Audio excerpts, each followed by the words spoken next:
조현민 전 대한항공 전무가 21일 서울 대한문 앞에서 교통사고를 내 경찰 조사를 받고 있다.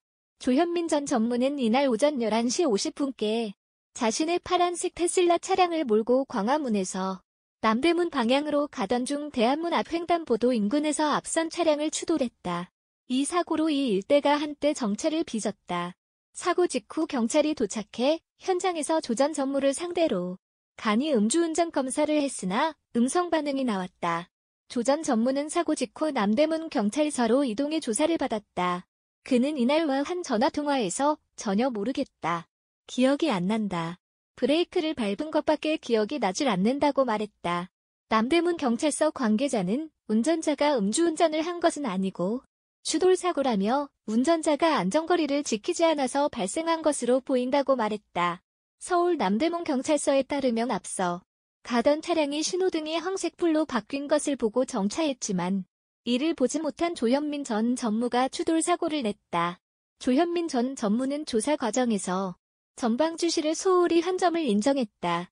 경찰은 도로 신호등이 황색불로 바뀐 것을 인지한 소나타 차량이 정차하면서 뒤를 따르던 조 전 전무가 미처 자동차 속력을 줄이지 못해 앞차를 들이받은 것으로 보고 있다.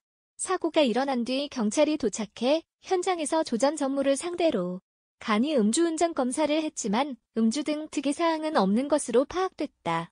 경찰 조사에서 조 전 전무는 전방 주시를 소홀히 한 점을 인정한 것으로 전해졌다. 경찰은 조현민 전 전무가 음주운전을 한 것은 아니라고 밝혔다. 조현민 전 전무와 피해 차량 운전자 김모 씨 모두 크게 다치진 않은 것으로 알려졌다. 피해 차량 차주는 119에 신고하지 않은 채 병원으로 가서 치료를 받겠다며 사고 현장을 떠난 것으로 알려졌다. 김 씨는 병원에 가서 치료를 받겠다고 밝힌 후 신고 없이 현장을 떠났고 조현민 전 전무는 경찰서로 이동해 조사를 받은 후 한시경 귀가했다. 한편 조 전 전무는 앞서 1,800여만 원 상당의 반지와 팔찌를 밀수입한 혐의를 받고 검찰 조사를 받았으나 해당 물품을 국외에서 산 사실이 없었으며 국내로 반입한 적도 없는 것으로 파악되면서 무혐의 처분을 받았다.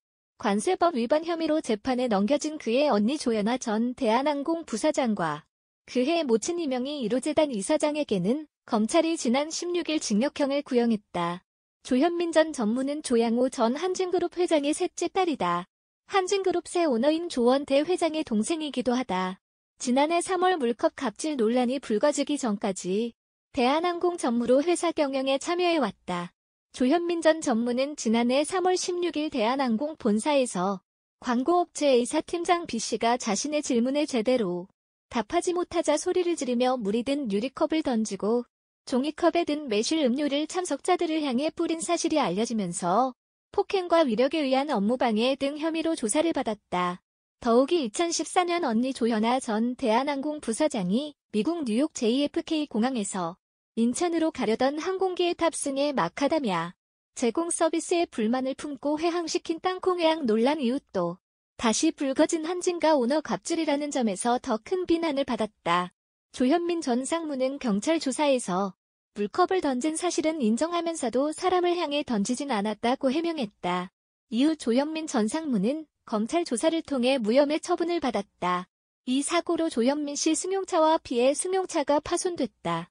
조 씨와 상대 차량 운전자는 가벼운 상처를 입은 것으로 알려졌다.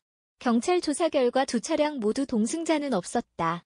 조현민 씨는 덕수궁 대한문 앞 횡단보도에서 신호등이 녹색에서 황색으로 바뀌었는데도 속도를 줄이지 않았다가 앞차가 멈춰서는 바람에 사고가 났다고 경찰에 진술했다. 경찰은 조현민 씨 운전 부주의로 사고가 난 것으로 보고 조 씨와 피해자 진술, 차량 블랙박스 등을 토대로 사고 원인을 파악하고 있다. 경찰 관계자는 조현민 씨가 조사에 성실히 임하고 본인의 실수였음을 순순히 인정했다고 밝혔다.